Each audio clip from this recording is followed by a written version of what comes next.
नमस्कार, CSK news में आपका स्वागत है। तो दोस्तों आज हो गया है 20 सितंबर, जो फटाफट ब्रेकिंग न्यूज़ निकल के आ रही है। तो दोस्तों तालिबान को लेकर भारत ने कड़ा रुख शुरू किया है। अमेरिका, रशिया और चाइना हुए सरेंडर, तो भारत ने उठाया बड़ा कदम। दूसरी बड़ी अपडेट, ऑस्ट्रेलिया की चेतावनी, दुनिया पर मंडरा रहा है बड़े युद्ध का खतरा। चाइना की हरकतों के चलते जंग तय मानी जा रही है साउथ चाइना सी में। तीसरी बड़ी अपडेट निकल के आ रही है, सऊदी अरब के विदेश मंत्री अल सऊद पहुंचे हैं दिल्ली, की है इस जयशंकर विदेश मंत्री से वार्ता तालिबान के मुद्दे पे अफगानिस्तान को लेकर। चौथी बड़ी update, CDS general Bipin Rawat America और रशिया के दौरे पे जा रहे हैं। सीडीएस बनने के बाद पहली बार है ये रूस और अमेरिका की यात्रा, इनके बारे में आपको बताएंगे। लेकिन इस बीच तालिबान का नया फरमान आ चुका है। शर्तों के आधार पर महिलाओं को मिलेगी काम की मंजूरी। किन किन महिलाओं की, वो भी बताएंगे। सबसे बड़ी खबर यह है दोस्तों, पाकिस्तान को बधाई, तालिबान का सैकड़ों झंडा लगाया गया है। जगह जगह कई जगह तालिबानी झंडा लगाया गया है। इमरान खान एफआईआर दर्ज करते ही रह गए हैं मौलानाओं पर। जी हाँ, कई मौलानाओं ने अपने उठ निकल कर बाहर आए और तालिबानी झंडा और तालिबान कानून, शरिया कानून का समर्थन कर दिया है। पाकिस्तान की बढ़ गई है मुसीबत। तो एक एक करके जानेंगे। भारत और फ्रांस में बड़ी डील हुई है। इमरान चाइना के होश उड़ जाएंगे, तो वो भी बताएंगे। डीआरडीओ में क्यों सेंधमारी कर रहा है इमरान खान, पाकिस्तान की खुफिया एजेंसी, वो भी बताएंगे। इस बीच भारत को क्यों मिल रहा है, कैसे मिलेगा रॉकेट फोर्सेज, सीडीएस ने ऐलान कर दिया। आखिर क्या बला है ये रॉकेट फोर्सेज, वो भी बताएंगे। लेकिन उससे पहले छोटा सा निवेदन, अगर आपने चैनल को अभी तक सब्सक्राइब नहीं किया तो चैनल को सब्सक्राइब करें। और अगर आप भी मानते हैं कि प्रधानमंत्री नरेंद्र मोदी के नेतृत्व में और देश की इंडियन आर्मी पर अगर आपको गर्व है, तो इस वीडियो को लाइक करके चैनल को सब्सक्राइब करें। कमेंट के माध्यम से जय हिंद जरूर लिखिएगा। दरअसल पहली बड़ी अपडेट निकल के आ रही है। तो दोस्तों दुनिया भर में भारत का बजा डंका। दरअसल भारत का स्टैंड तालिबान को लेकर है क्लियर। अमेरिका, रशिया भी हुए, चाइना, तीनों देश हो गए हैं तालिबान के सामने सरेंडर। तो अमेरिका ने उठाया चाइना बड़ा कदम। दरअसल अफगानिस्तान मामले में भारत की कूटनीति भूमिका महत्वपूर्ण बनी हुई है। तालिबान आतंकियों से सुरक्षित खतरे को देखते हुए अमेरिका, रशिया और चाइना भले ही तालिबान के सामने सरेंडर हो गए हैं और तालिबान की भाषा बोलने लगे हों, लेकिन भारत की तरफ से अभी वही कड़े रुख अख्तियार किए गए हैं। भारत की तरफ से पूरी दुनिया और विश्व बिरादरी और विश्व मंच पर यह कहा जाता रहा है कि जिस तरीके से तालिबान खास करके दुनिया और आतंकवाद को लेकर और आतंकियों को लेकर अपनी ज़मीन का इस्तेमाल कर रहा है, वो ठीक नहीं है। इसी को देखते हुए अमेरिका ने भी यहाँ तक की फंडिंग दे दी है, अफगानिस्तान के लिए जारी कर दी है। रशिया ने भी मान्यता देने की बात कह रहा है और चाइना तो उनसे डील भी कर लिया और उनको आर्थिक मदद भी पहुँचा दिया है। लेकिन भारत दुनिया भर के मंचों पे जिस तरीके से इस मसले को उठा रहा है, अब जो है वो उसका असर होता दिख रहा है। कई संगठनों ने फंडिंग पर रोक लगा दी है। आईएमएफ, वर्ल्ड बैंक समेत दुनिया भर की तमाम संस्थाओं ने तालिबान को लेकर चेतावनी भी दे दी है और हाल ही में चेतावनी दी गई है यूएन की तरफ से भी। तो दोस्तों ये कहीं ना कहीं भारत की ही जीत है, क्योंकि भारत प्रमुखता से आतंकवाद के मुद्दे को विश्व बिरादरी मंच पे उठा रहा है। अगली अपडेट लेते हैं। एक और, ऑस्ट्रेलिया साउथ चाइना सी में बन रहा है युद्ध की आशंका, मंडरा रहा है युद्ध का बड़ा खतरा। ऑस्ट्रेलिया ने अलर्ट किया, चाइना की हरकतें हैं उकसावे वाली। चाइना की दादागिरी के चलते एक बड़े युद्ध की आशंका पैदा हो गई है। ऑस्ट्रेलिया ने स्वीकार किया है कि चीन के साथ युद्ध हो सकता है। ऑस्ट्रेलिया के रक्षा मंत्री पीटर रिटर्न ने कहा है कि जिस तरीके का रुख चीन अपना रहा है, उससे युद्ध की आशंका प्रबल हो गई है। चीन इस युद्ध में परमाणु हथियारों का इस्तेमाल कर सकता है और ब्रिटेन को भी उससे घसीट सकता है। रिटर्न ने कहा है कि ऑस्ट्रेलिया को युद्ध की तैयारी शुरू कर देनी चाहिए। इस बीच बड़ी खबर निकल के आई है। द सन की रिपोर्ट के मुताबिक अमेरिका और ब्रिटेन, यूएस एंड यूके के साथ सैन्य समझौता करने के बाद अमेरिका ने चीन के साथ युद्ध की आशंका जताई है। ऑस्ट्रेलिया ने रक्षा मंत्री पीटर डटन ने स्वीकार किया है कि ताइवान पर चीन के साथ युद्ध की प्रबल संभावना है। उन्होंने चीनी मीडिया का हवाला देते हुए कहा है कि प्रशांत महासागर में चीन की कई पनडुब्बियां गश्त लगा रही हैं। ऐसे में ये पनडुब्बियां ऑस्ट्रेलिया को परमाणु हमले का लक्ष्य बना सकती हैं। ये बड़ी खबर निकल के आई है। ऑस्ट्रेलियाई रक्षा मंत्री इन दिनों ऑकस समझौते के सिलसिले में अमेरिका में थे और इसी को देखते हुए उन्होंने ये अलर्ट जारी कर दिया है। हम चलते हैं अगली खबर लेते हैं। सऊदी अरब के विदेश मंत्री पहुंचे हैं भारत। डॉक्टर एस जयशंकर के बीच हुई वार्ता। तालिबान, अफगानिस्तान, आतंकवाद के मुद्दे पर प्रमुखता से हुई चर्चा। चर्चा। विदेश मंत्री एस जयशंकर ने रविवार को सऊदी अरब के समकक्ष अपने फैसल बिन रहमान अल सऊद के साथ अफगानिस्तान के घटनाक्रम पर विचार विमर्श किया है। रक्षा, व्यापार, निवेश और ऊर्जा के क्षेत्रों में द्विपक्षीय संबंधों और बढ़ाने पर मंथन किया है, जहां एक तरफ तो दूसरी तरफ सुरक्षा को लेकर आतंकवाद, तालिबान, अफगानिस्तान के मुद्दे पर भी चर्चा की गई है। विदेश मंत्रालय ने कहा है कि दोनों मंत्रियों ने अफगानिस्तान की घटनाक्रम कर अन्य क्षेत्रीय मुद्दों पर विचारों का आदान प्रदान किया है। एस जयशंकर ने ट्वीट कर कहा कि सऊदी अरब के विदेश मंत्री फैसल बिन फरहान भारत के अपने पहले दौरे पर आए हैं। उनका स्वागत करके प्रसन्नता हुई है। विदेश मंत्रालय ने कहा है कि दोनों मंत्रियों ने द्विपक्षीय संबंधों से संबंधित सभी मुद्दे और आपसी हितों के क्षेत्रीय और अंतर्राष्ट्रीय मुद्दों पर चर्चा की है। मंत्रालय के मुताबिक दोनों मंत्रियों ने रणनीतिक भागीदारी परिषद समझौते के क्रियान्वयन की समीक्षा की और जिस पर अक्टूबर 2019 में प्रधानमंत्री मोदी की सऊदी अरब की यात्रा के दौरान हस्ताक्षर हुए थे। अगली अपडेट लेते हैं तो दोस्तों, जनरल सीडीएस बिपिन रावत जल्द ही रूस और अमेरिका का करेंगे दौरा। सीडीएस का पद संभालने के बाद पहली बार ही विदेश दौरा। दरअसल जनरल बिपिन रावत जल्द ही रूस और अमेरिका की यात्रा पर जा सकते हैं। चीफ ऑफ डिफेंस स्टाफ का पद संभालने के बाद उनकी ये पहली विदेश यात्रा होगी। रावत ने 31 दिसंबर 2019 को सीडीएस के रूप में अपना नया कार्यभार संभाला था। तब से लेकर वो रक्षा क्षेत्रों में कार्य करने के लिए कई विरोधी आमंत्रणों का अस्वीकार कर चुके हैं। कई विदेशी आमंत्रणों को अस्वीकार कर चुके हैं। वरिष्ठ रक्षा अधिकारियों ने बताया कि शंघाई सहयोग समझौते के सदस्य देशों के सीडीएस रैंक के अधिकारियों का एक सम्मेलन है। चीन और पाकिस्तान भी इस समूह का हिस्सा है। उन्होंने कहा है कि सीडीएस सम्मेलन क्षेत्रीय सुरक्षा बिंदुओं को संबोधित करने पर केंद्रित हो सकता है। अगली अपडेट, तालिबान का नया फरमान, शर्तों के आधार पर केवल इन महिलाओं को मिलेगी काम करने की मंजूरी। दरअसल अफगानिस्तान की राजधानी काबुल के अंतरिम मेयर ने कहा है कि देश के नए तालिबान शासकों ने शहर की कई महिलाओं कर्मचारियों पर रहने का आदेश दे दिया है।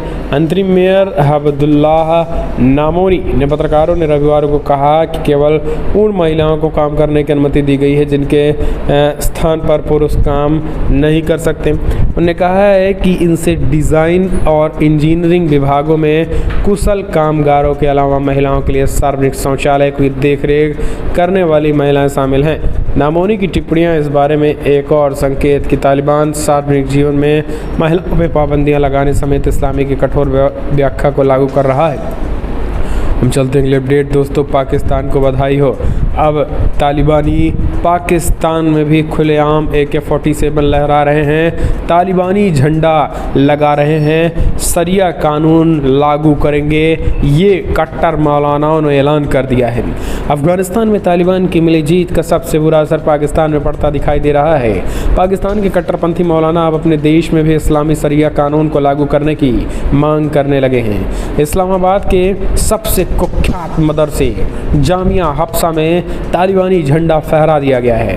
इसके साथ ही तालिबानी झंडा फहराने के साथ AK-47 के साथ दिख रहे मौलाना ने जंगे ऐलान कर दिया और कह दिया है कि अब तो शरिया कानून पाकिस्तान में भी लगेगा।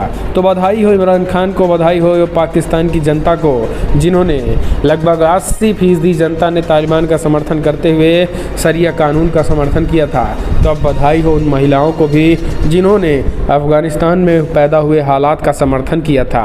तो दोस्तों, आप भी कमेंट के माध्यम से सुझाव दें कि आने वाले समय में अगला टारगेट तालिबान का पाकिस्तान ही होगा।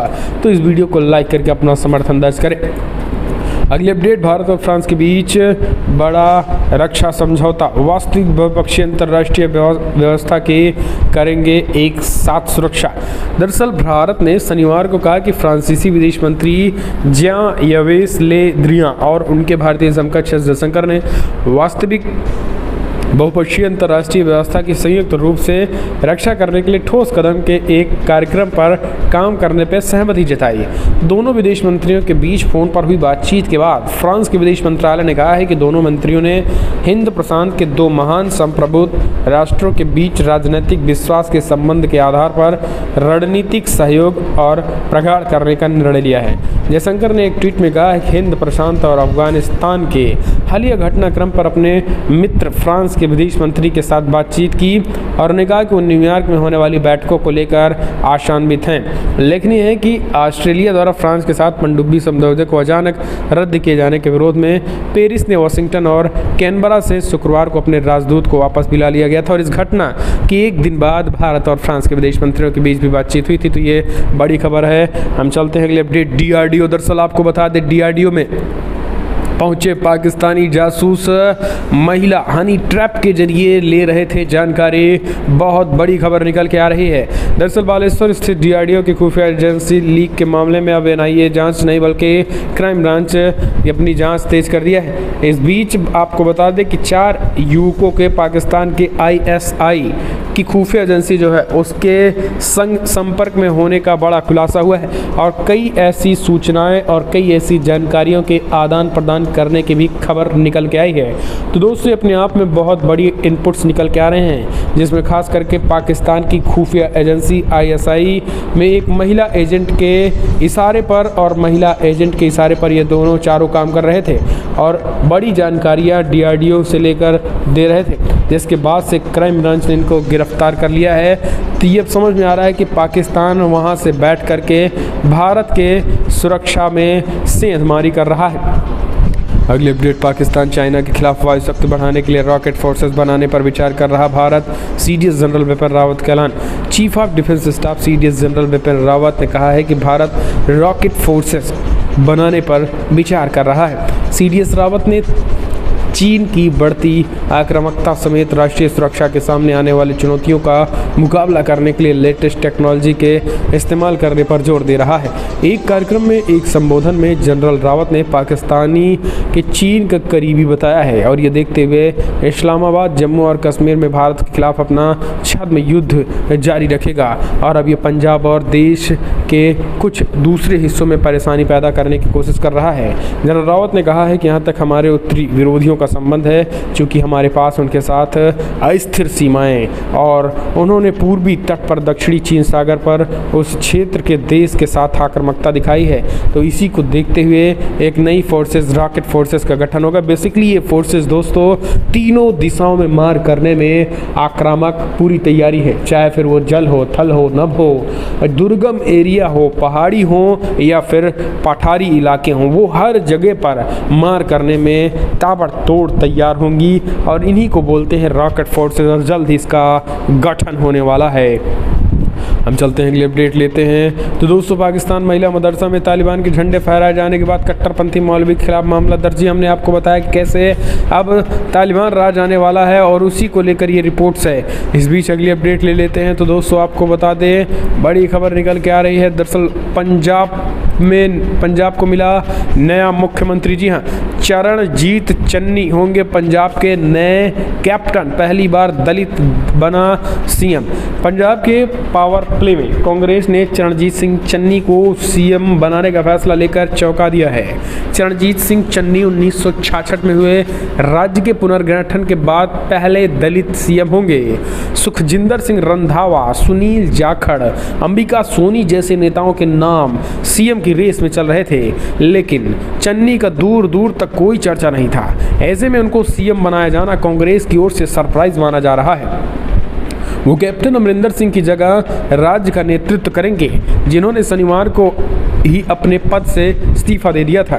चरणजीत सिंह चन्नी सोमवार अपडेट लेते हैं। हाई अलर्ट पर दिल्ली पुलिस। काबुल एयरपोर्ट पर हमला करने वाला आतंकी का भारत कनेक्शन आया सामने। 5 साल पहले हुई थी गिरफ्तारी। चुन चुन कर खुफिया एजेंसी रॉयर CIA ने 600 आतंकी को अफगानिस्तान में ढेर कर दिया है। जी हाँ, दरअसल इस्लामिक स्टेट खुरासन ने अपनी मुख्य पत्रिका वॉइस ऑफ हिंद के ताजा संस्करण में यह दावा किया है कि अमेरिका के मरीन कमांडो पर हमला करने वाला आतंकी 5 साल पहले भारत से गिरफ्तार किया गया था। आईएसकेपी के दावे के बाद आज तक ने इसकी पड़ताल भी की तो ये दावा सच निकला और भारतीय खुफिया एजेंसियां रा और दिल्ली पुलिस की स्पेशल सेल ने राष्ट्रीय राजधानी क्षेत्र के फरीदाबाद से आईएसकेपी के एक फिदाइन को पकड़ा था। भारतीय एजेंसी ने अमेरिका की खुफिया एजेंसी CIA के साथ मिलकर अफगानिस्तान में ऑपरेशन भी चलाया था और इनमें 600 से ज्यादा आतंकियों को ढेर कर दिया गया था। दरअसल भारतीय खुफिया एजेंसी रा ने दिल्ली पुलिस की स्पेशल सेल के साथ मिलकर यह सीक्रेट ऑपरेशन चलाया गया है। 2016 में चलाया गया था। इस ऑपरेशन में अफगानिस्तान मूल के एक शख्स को फरीदाबाद से पकड़ा गया था। अफगानिस्तान का रहने वाला यह शख्स आईएसकेपी का ट्रेड फिदाइन हमलावर था और वो भारत में मेट्रो सिटी से रेकी करके हमला करने वाला था।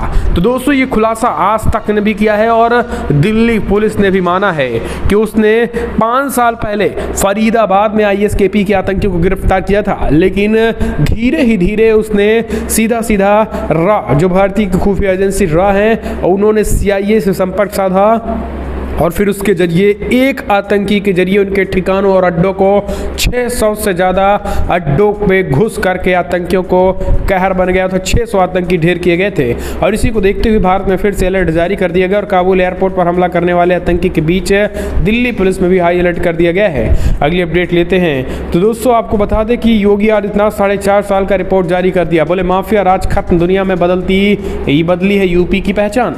यूपी में योगी राज को 4.5 साल पूरे हो चुके हैं। अब विधानसभा चुनाव नजदीक है, लिहाजा योगी सरकार का रिपोर्ट कार्ड जनता के सामने पेश किया गया। लखनऊ में रविवार को सीएम योगी आदित्यनाथ ने प्रेस कॉन्फ्रेंस करके पिछले 4.5 सालों की अपनी सरकार की उपलब्धियों को जनता के सामने रखा है। सीएम योगी आदित्यनाथ ने कहा है कि देश के पीएम मोदी जी के आभारी हैं, जिनके मार्गदर्शन में आज हमारी सरकार सफलतापूर्वक 4.5 साल का कार्यकाल पूरा किया है। उन्होंने एक बार फिर से 350+ के नारे दिए और कहा कि बार फिर से सरकार बनाने जा रहे हैं।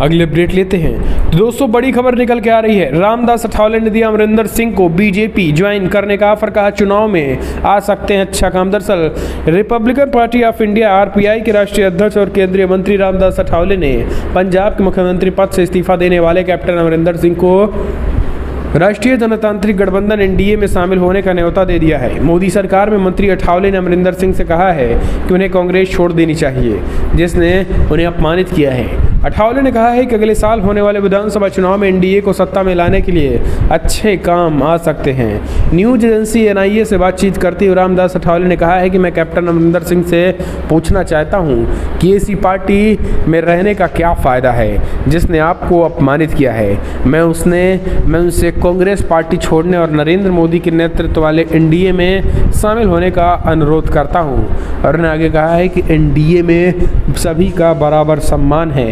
पंजाब में NDA को सत्ता में लाने के लिए अमरिंदर सिंह अच्छे काम आ सकते हैं। अगली अपडेट, राजस्थान में भी तेज हुई सियासत, अशोक गहलोत और सचिन पायलट खेमा हुआ सक्रिय। दरअसल पंजाब के साथ राजस्थान कांग्रेस में राजनीतिक गतिविधियां तेज हो गई हैं। रविवार सुबह से ही मंत्रियों और विधायकों में मिलने का दौर शुरू हो गया। मुख्यमंत्री अशोक गहलोत और पूर्व मुख्यमंत्री सचिन पायलट खेमे में सक्रियता बढ़ी।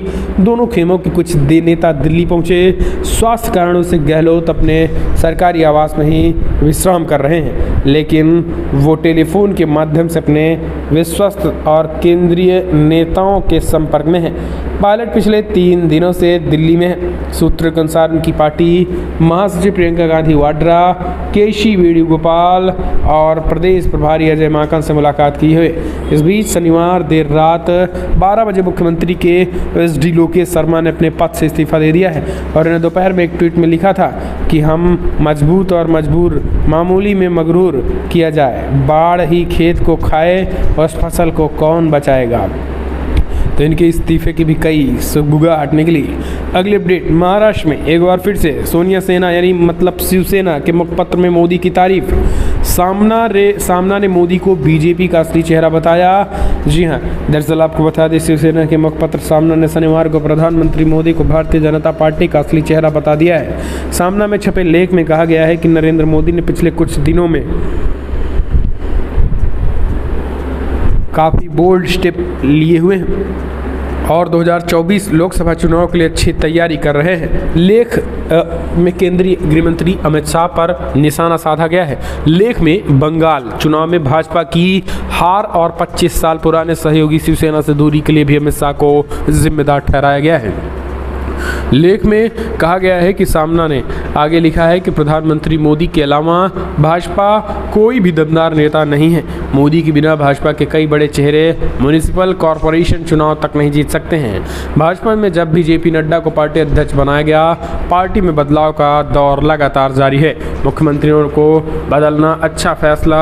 सामना ने लिखा कि मोदी और नड्डा सही निर्णय लेकर 2024 लोकसभा चुनाव की तैयारियों में जुटे हैं। दोनों ने 3 राज्यों के मुख्यमंत्रियों को बदला है। गुजरात में भाजपा ने जड़ जमा चुके पुराने पेड़ों को उखाड़ कर नए बीज बो दिए हैं। मोदी और नड्डा मध्य प्रदेश, हरियाणा और हिमाचल के मुख्यमंत्रियों पर भी नज़र जमाए हुए हैं। आर्टिकल में शिवसेना सांसद संजय रावत ने दावा किया है। तो दोस्तों, एक तरीके से उन्होंने बीजेपी की प्रशंसा की है। तो अब एक बार फिर से, अभी कुछ दिन पहले उद्धव ठाकरे ने भी पीएम मोदी को अच्छा बताया था, तो ये संकेत देने लगे हैं कि भाई बिना बीजेपी की ज़्यादा दिन चल नहीं सकते हैं। फिलहाल देखने की बात होती है अभी कब तक चलते हैं ऐसे। अगले अपडेट भी ले लेते हैं। केजरीवाल ने भी कुछ एक ऐलान कर दिए हैं। किया दावे और वादों की बौछार। 6 महीने में 1 लाख नौकरियां, 5000 युवाओं को भत्ता मिलेगा। उत्तराखंड पहुंचकर अपनी एंट्री व्यक्त कर दी। दरअसल उत्तराखंड में 2022 में होने वाले विधानसभा चुनाव में आम आदमी पार्टी ने पूरा जोर लगाने में कोई कोर कसर छोड़ने के मूड में नहीं है। आम प्रमुख दिल्ली के मुख्यमंत्री अरविंद केजरीवाल ने रविवार को हल्द्वानी में कई बड़ी घोषणाएं कर दी हैं। सीएम केजरीवाल ने उत्तराखंड चुनाव को लेकर बड़ा ऐलान कर दिया है। उन्होंने केजरीवाल की दूसरी गारंटी के तहत हर घर रोजगार तब तक 5000 रुपये का ऐलान कर दिया है। दिल्ली के सीएम ने ऐलान किया है कि अगर उत्तराखंड में आम आदमी पार्टी की सरकार बनी तो 6 महीने में 1 लाख सरकारी नौकरियां दी जाएंगी। इसके अलावा उन्होंने कहा है कि रोजगार मिलने तक हर महीने 5000 रुपये का भत्ता दिया जाएगा। साथ ही नौकरी में उत्तराखंड के लोगों को 80% आरक्षण भी देने का ऐलान कर दिया गया है। तो ये बड़ी खबर है। फिलहाल बड़ी अपडेट में इतना है, लेकिन अगर आपको वीडियो पसंद आया तो लाइक करें, शेयर करें, कमेंट के माध्यम से अपने सुझाव देना